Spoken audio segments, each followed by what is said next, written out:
지난 시간까지 나오미가 모압에서 어떤 상황에 처했는지에 대해서 말씀을 드렸어요. 남편과 아들들이 다 죽고 나니까 나오미는 생명을 위협받고 굶주리는 그런 상황에 처하게 됐습니다. 하지만 남자들이 죽었기 때문에 모압에서 베들레헴으로 가야겠다라고 하는 선택을 할 수 있었죠. 하나님께서 나오미를 남자들의 세상에서 건져내서 하나님 나라로 옮기시는 과정 가운데 있는 일이었습니다. 자, 오늘은 나오미가 고향으로 돌아가야겠다라고 결정을 하고 떠나는 이야기입니다. 그런데 나오미가 남자들이 다 죽고 난 다음에 모압에서 바로 베들레헴으로 온 것이 아니에요. 모압에 어느 정도 머물러 있었습니다. 누구랑 같이 있었냐면 며느리들 둘과 같이 있었어요. 이 며느리 둘의 이름은 룻과 오르바입니다. 이 두 명은 모압 여자들입니다. 유다 사람들은 원래 이방인들과 결혼할 수가 없어요. 그런데 이 엘리멜렉 가족이 모압에 와서 모압 사회에 정착을 하려고 하니까 모압을 잘 알고 있는 모압 며느리를 얻으면 모압 사회에서 잘 적응할 수 있겠다 싶어서 모압 여자들을 데리고 온 겁니다. 당시에는 자유로운 연애가 없었어요. 가장들끼리 서로 만나서 이 사람을 사위로 얻거나 이 며느리를 얻으면 우리 가문에 어떤 이득이 있을까? 가문의 대를 이을 수 있을까? 노동력을 얼마나 확보할 수 있을까? 이런 조건에 맞춰서 결혼했던 거예요. 집안 식구들끼리 이런 이득이 있어야지만 서로 결혼하는 그런 사회였어요. 과 오르바도 엘리멜렉 가정에 오면 어떤 이득이 있을 것이다 라고 생각해서 온 거예요. 모압이 원래 잘 사는 나라고 베들레헴은 저쪽 총구석이라고 그랬죠. 그런데 베들레헴에서 왔는데 이 집에 시집을 왔다는 것은 베들레헴에 있는 땅과 집을 팔아서 모압으로 왔으니까 적어도 밥은 굶지 않고 살 수 있겠다 싶어서 룻과 오르바도 엘리멜렉 가문으로 온 것인데, 그렇게 생각해보면 룻과 오르바는 모압 사회에서도 상류층이 아니라 가난하고 못 사는 그런 사람이었을 것이다 라고 추측을 합니다. 먹고 살 걱정은 없겠다 싶어서 왔는데 남자들이 다 죽어버린 거예요. 나오미는 남자들이 죽고 난 다음에 이 며느리들의 도움을 받을 수밖에 없는 겁니다. 며느리들은 모압 사회를 잘 알고 있고 친척도 있고 친구도 있고 그러니까 여기서 조금 저기서 조금 이렇게 해서 시어머니를 먹여 살렸던 거죠. 만약에 나오미가 이 두 며느리가 없었으면 모압 땅에서 굶어 죽고 베들레헴은 올 수가 없었을지도 몰라요. 6절을 보겠습니다. 나오미는 여호와께서 자기 백성을 돌보아 유다의 군을 밀려하셨다는 소식을 들었습니다. 그래서 모압을 떠나 고향으로 돌아갈 준비를 했습니다. 나오미의 두 며느리도 함께 떠날 준비를 했습니다. 나오미가 하나님께서 베들레헴에게 은혜를 베푸신다라는 소식을 들으니까, 야, 내가 모압에서 타지에서 이렇게 사는 것보다 차라리 죽더라도 고향에 가서 죽는 게 낫겠다 싶어서 베들레헴으로 가자 라고 해서 길을 떠납니다. 그런데 이 두 며느리가 시어머니를 따라오는 거예요. 이건 별로 좋은 결정이 아닙니다.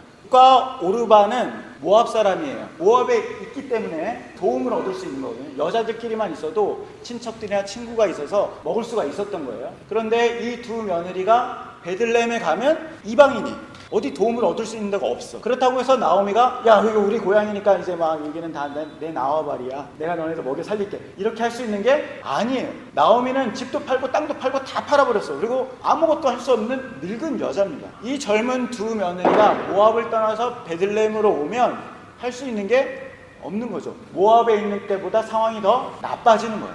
나오미를 따라서 룻과 오르바가 베들레헴으로 간다고 해서 좋아질 게 하나도 없는 겁니다. 게다가 모압은 베들레헴보다 더 잘 사는 곳이에요. 모압이 훨씬 더 잘 살 수 있는 기회가 있는 곳입니다. 고향이기도 하고 더 발전된 도시예요. 그리고 재혼을 할 수도 있겠고 새로운 인생을 할 수 있는 기회가 모압에 있습니다. 그런데도 지금 베들레헴으로 시어머니를 따라서 가겠다 그러는 거예요. 7절을 보겠습니다. 그들은 살던 곳을 떠나 유다 땅으로 가려고 길을 나섰습니다. 나오미가 두 며느리에게 말했습니다. 너희는 각자 너희 어머니 집으로 돌아가거라. 너희가 나와 죽은 후에 너희를 잘 보살펴 주었으니 여호와께서 너희를 잘 돌봐 주시기를 바란다. 또 여호와께서 너희에게 새 남편과 새 가정을 주시기를 바란다. 길을 나서는데 며느리들이 따라오는 거예요. 나오미가 이야기를 하죠. 너희들이 지금까지 나와 죽은 내 아들을 잘 보살펴줬어 라고 이야기를 합니다. 여기서 이 잘 보살펴준다는 말이 헤세드라는 말입니다. 8절에 있는 말을 헤세드라는 말을 집어넣어서 이야기를 하면 룻과 오르바가 나오미와 죽은 남편, 그러니까 시댁에 헤세드를 했으니 하나님께서 룻과 오르바에게 헤세드 해주시기를 바란다 라고 이렇게 축복을 하는 말입니다. 결혼이라는 건요, 집안과 집안의 약속이고요, 남자와 여자의 계약입니다. 관계를 맺는데 이 관계 안에는 약속이 서로 들어있는 거죠. 여자가 결혼을 하면 남자에게 의식주와 생명의 보호를 받을 수 있는 권리를 얻습니다. 시댁을 섬겨야 되는 것이죠. 그런 책임이 있게 되는 거예요. 내가 뭔가를 얻고 그리고 내가 뭔가를 해야겠다라고 하는 책임과 의무가 갖게 되는 겁니다. 그런데 며느리들이 이 시댁에 와가지고 남편들이 다 죽게 되니까 받을 수 있는 권리는 없어졌어요. 그런데 남아있는 시어머니한테 책임은 다 하는 거죠. 이게 바로 며느리들의 헤세드입니다. 그래서 나오미가 너희들이 나와 우리 시댁에 헤세드를 다 했어. 약속을 잘 지켜준 거야. 그러니까 하나님께서도 너희에게 헤세드, 자비와 긍휼을 베풀어 주시길 바란다 라고 이야기를 한 겁니다. 나오미가 며느리들이 그렇게 해준 거에 고맙고 감사하긴 한데, 그렇다고 해서 얘네들을 데리고서 베들레헴까지 가면 심한 거야. 이건 도저히 사람으로서 할 일이 아니다 싶어서 불러다 놓고서 너희들은 가고 이제는 새로운 인생을 찾아라, 새로운 길을 가 라고 이렇게 놓아주는 겁니다. 그랬더니 이 구절을 보겠습니다. 나오미가 작별을 하기 위해 며느리들에게 입을 맞추자 두 며느리는 큰 소리로 울었습니다. 며느리들이 나오미에게 말했습니다. 아닙니다. 우리도 어머니와 함께 어머니 나라로 가겠습니다. 이제 너희들은 나한테 모든 책임을 다 했어. 그러니까 이제는 새로운 인생을 살아라 라고 이렇게 갔더니 이 며느리들이 울면서 아니에요 어머니, 저는 죽어도 어머니를 따라갈게요 그러면서 막 매달리는 거예요. 며느리들이 책임을 다 하고 그리고 모든 게 다 끝났는데 그래도 어머니를 따라가겠다는 거예요. 왜 그럴까요? 이 두 며느리들은 원래 받아야 될 권리, 그러니까 시댁에서 의식주를 받아야 되는데 이건 하나도 못 받아요. 그런데 책임은 다 하고 있어요. 홀로 남은 시어머니를 떠나지도 않고 끝까지 먹여 살려. 그리고 이제 다 끝났으니까 이제는 너네들은 돌아가서 새로운 삶을 살아라 라고 얘기하는데도 아니에요, 저는 어머니를 쫓아갈 거예요 그러면서 어머니를 따라가려고 그러는 거예요. 왜 이런 일을 할까요? 11절을 보겠습니다. 그러자 나오미가 말했습니다. 내 딸들아, 너희 집으로 돌아가라. 왜 나를 따라가려고 하느냐? 내가 아들을 더 낳아 너희에게 새 남편을 줄 수 있는 것도 아니지 않느냐? 너희 집으로 돌아가라. 나는 다른 남편을 가져들기를 너무 두렵다. 설령 내가 우리 가정에 다른 남편을 가져들여서 아들을 낳을 수 있다 해도 무슨 소용이 있겠느냐? 그 아들들이 클 때까지 너희가 기다릴 수 있겠느냐? 그렇게 오랜 세월을 남편 없이 지낼 수 있겠느냐? 그러지 마라. 여호와께서 나를 주셨기 때문에 내 마음이 너무 아프다. 여기서 뭐 남편을 넣어가지고 아들을 낳아가지고 죽고 막 이런 얘기는 지난 시간에 설명했던 거랑 그 배경을 생각하시면 됩니다. 여자들은 남자가 없으면 생명을 부지할 수 없었어요. 먹을 것도 먹을 수가 없었고, 그러니까 내가 너희들에게 아들을 줄 수 없다는 것은 너희들한테 기본적으로 해줄 수 있는 게 아무것도 없다는 뜻입니다. 이제는 서로 주고받는 계약은 끝난 거야 라고 이야기합니다. 그런데 오늘 나오미가 며느리에게 무엇이라고 얘기합니까? 부를 때 어떻게 불러요? 며느라기야 라고 부릅니까? 딸이라고. 나오미는 이 며느리들을 진짜 딸처럼 생각했던 겁니다. 성경에서도 며느리라는 말이 따로 있어요. 그런데 며느리를 딸이라고 부르는 경우는 거의 드뭅니다. 나오미는 며느리들을 딸처럼 여겼고 이 며느리들은 나오미를 어떻게 여겼다는 거예요? 진짜 엄마처럼 생각했다는 겁니다. 사실 나오미는요, 베들레헴에 가면 마땅히 먹고 살 길이 없습니다. 과부가 할 수 있는 일이라는 것은 이제 나중에 나오겠지만 이삭 줍기밖에 없어요. 땅바닥에 떨어져 있는 요만한 나다를 줍는 게 그게 과부들이 할 수 있는 일입니다. 한마디로 여자들한테는 그 노가다예요. 근데 나오미는 나이가 많이 들었죠? 그런 노인이 이삭 죽기를 할 수는 없는 겁니다. 너무너무 힘든 일이에요. 그러니까 나오미가 베들레헴에 가도 젊은 두 며느리가 필요합니다. 먹고 살기 위해서 실제로 필요한 거예요. 그런데 이 나오미는 며느리들에게 친정으로 돌아가서 재혼을 하고 너희들의 인생을 살아라 라고 보내줍니다. 왜냐하면 나오미는 이 며느리들이 진짜 딸처럼 여겨졌기 때문에 이 내 딸들의 인생이 어떻게 되었으면 좋겠다라고 하는 그런 사랑하는 마음이 있었기 때문에 그런 거죠. 내 이익을 위해서 아니면 내가 살기 위해서를 생각한다면 며느리들이 필요한 거예요. 그런데 내가 당장 굶어 죽더라도 내 딸들에게는 좋은 길을 열어줘야겠다 라고 하는 마음이 나오미에게 있었던 겁니다. 결혼 계약을 해서 며느리들을 데려왔어요. 며느리들에게 줄 수 있는 것은 의식주입니다. 그리고 생명을 보호해 줍니다. 그런데 나오미는 며느리들한테 계약한 것만 준 게 아니에요. 그것보다 더 큰 걸 줬습니다. 엄마와 딸 사이의 관계, 어머니의 사랑을 준 겁니다. 그러니까 이 며느리들이 어머니한테 받은 건 하나도 없어. 시어머니한테 이젠 받을 게 없어. 어머니가 다 망했다는, 시댁도 망했다는 거 알아. 그런데도 어머니가 가시니까 나는 거기를 따라가겠다는, 이게 나오미가 며느리들에게 베푼 헤세드입니다. 14절을 보겠습니다. 그들은 다시 한번 큰 소리로 울었습니다. 그리고 오르바는 나오미에게 입을 맞추어 작별 인사를 했습니다. 그러나 룻은 시어머니에게 매달렸습니다. 이 세 여자들이요, 부둥켜 안고 엉엉 울어요. 왜냐면 지금까지 가난하게 살았거든요. 남자들 없이 똘똘 뭉쳐서 서로 사랑을 주고받으면서 의지하면서 살았어요. 이 비참한 상황을 같이 이겨냈단 말이에요. 근데 이제는 그 시간이 끝났다는 걸 알았습니다. 서로에게 사랑을 받고 긍휼을 베풀고 했던 이 시간이 끝났다는 걸 아니까 막 서로 우는 거예요. 우리는 하나님께 이렇게 기도를 하죠. 하나님, 저에게 혹은 우리 자녀들에게 하나님께서 좋은 길을 열어주세요. 하나님께서 예비하신 길들이 있는데 그 길을 우리 자녀들과 제가 따라갈 수 있도록 길을 보여주세요 라고 이렇게 기도를 합니다. 오늘 이야기는 하나님께서 어떻게 우리들에게 좋은 길, 하나님께서 예비하시는 길을 열어주시는지에 대한 지혜가 담겨 있습니다. 오늘 핵심은요 8절이에요. 8절 한 번만 더 읽어볼게요. 너희가 나와 죽은 내 아들을 잘 보살펴 주었으니 여호와께서 너희를 잘 돌보아 주시기를 바란다. 나오미가 며느리들에게 네가 우리에게 헤세드를 베풀었으니까 하나님께서 너희들에게 헤세드를 베풀어 주시길 바란다 라고 축복하는데, 우리가 룻기를 다 알지만 나중에 어떻게 됩니까? 진짜로 하나님께서 헤세드를 베풀어 주시죠.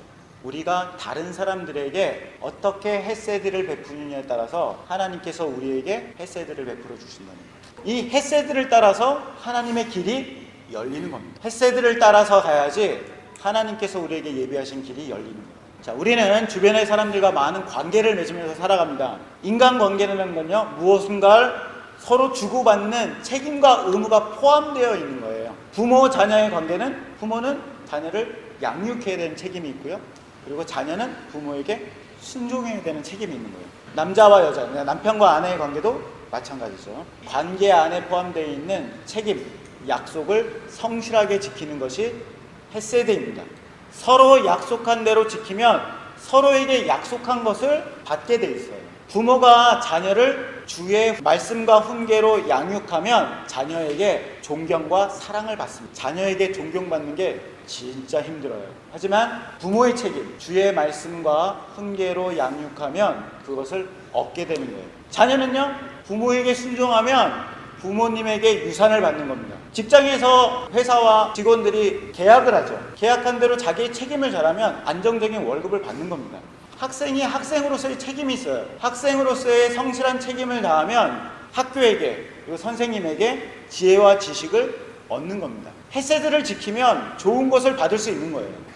그런데 자기의 책임을 다하는 사람은 정말 찾아보기 힘듭니다. 똑똑하고 머리가 아주 잘 돌아가는 사람은 흔히 보여요. 그런데 약속과 계약에 성실한 사람들 정말 드뭅니다. 책임을 감당하기 부담스러워하거나 아니면 이거보다 여기가 좀 더 나한테 이득이 될 것 같은데, 그러면 서로 간에 맺었던 약속은 깨버리고 관계도 끊어버려요. 자기 이익을 향해서 갑니다. 대부분 이래요. 조그만 이익이 있으면 계약과 관계를 끊어버려요. 그리고 이익을 쫓아갑니다. 다른 사람과 약속을 어기고 책임을 회피하고 관계를 헌식자처럼 버리면 사람들에게도 좋은 것을 얻을 수가 없어요. 그런 사람한테 뭔가 좋은 걸 주고 싶겠어요? 약속한 거 주고 싶나요? 다시 그 사람을 도와주고 싶은 마음이 드나요? 약속을 어기면서도 나는 이런 약속도 싫고 이거 책임도 싫고 나는 내 책임도 다하고 싶지 않아. 그런데 나는 좋은 것을 받았으면 좋겠어. 그런 사람은 사기꾼이에요. 사람들끼리 이런 헤세드를 지키지 않으면서 하나님한테 가가지고 하나님 저에게 좋은 길을 열어주세요. 아무리 기도해도 하나님께서 안 도와주십니다. 이건 당연한 거예요. 마치 공부는 하나도 하지 않고 수업 시간에는 맨날 친구들이랑 놀다가 하나님 저에게 좋은 성적을 주세요 라고 말하는 것과 똑같아요. 학생이 학생으로 책임을 다하지 않는데 어떻게 좋은 성적을 줘 하나님이. 저는 여러분들에게 좋은 길이 열렸으면 좋겠습니다. 여러분들에게 이익이냐 아니면 사람들 간의 관계 그리고 계약 두 개가 있을 때 헤세드를 선택하세요. 가진 게 없는 사람일수록 헤세드를 선택해야 됩니다. 가난한 사람일수록, 특별한 능력이 없는 사람일수록 눈앞의 이익 때문에 이 헤세드를 깨트리는 사람들이 정말 많아. 내가 돈이 없으니까 당장 요게 돈이 될 것 같으면 사람들과의 관계, 계약, 책임 다 버리고 가는 사람들 정말 많아. 우리 학생들 중에 나는 다른 사람보다 능력이 별로 없는 것 같은데, 다른 사람보다 똑똑한 것 같진 않은데, 우리 엄마 아빠는 엄청난 부자가 아닌데 나는 흙수저인데, 그러면 헤세드를 선택해. 헤세드를 반드시 지켜. 그게 가장 좋은 거야. 왜냐면 똑똑하고 능력하고 영어도 잘하고 하는 사람들은 엄청나게 많아. 그런데 이 책임을 다하고 사람들과의 약속을 지키고 관계를 소중하게 하는 사람은 정말 드물어. 야, 똑똑한 애 얘는 많아. 그런데 얘는 성실해, 신실해, 믿을만해. 그런 사람 정말 없어. 보석 같은 사람이야. 그 사람한테는 정말 좋은 걸 주고 싶어해. 사람들이 그래. 사람들이 내가 이 책임에 대해서 나 이거 잘 못할 것 같아. 그럴 수도 있어. 하지만 최소한 계약을 먼저 깨트리지는 마라. 나 이거 잘 못할 것 같으니까 아예 안 해. 아이, 저기 가. 이거 정말 바보 같은 짓이야. 다른 사람과의 관계를 우습게 여기면 안 돼. 이 사람이 나와 어떤 친구의 관계, 혹은 직장 동료와의 관계, 부모와의 관계, 형제와의 관계, 그거 없어도 돼. 관계를 우습게 여기는 사람한테는 절대 좋은 것이 올 수가 없어요. 사람에게 헤세드를 베풀면 하나님께서 헤세드대로 갚아주십니다. 헤세드를 통해서 복이 오는 겁니다. 계약을 성실히 지키고 관계를 소중하게 여기는 사람에게 돈과 명예가 따라오는 겁니다. 이 헤세드는요, 하나님께서 주시는 좋은 길이 열리는 열쇠입니다. 인간 사회가 이래요.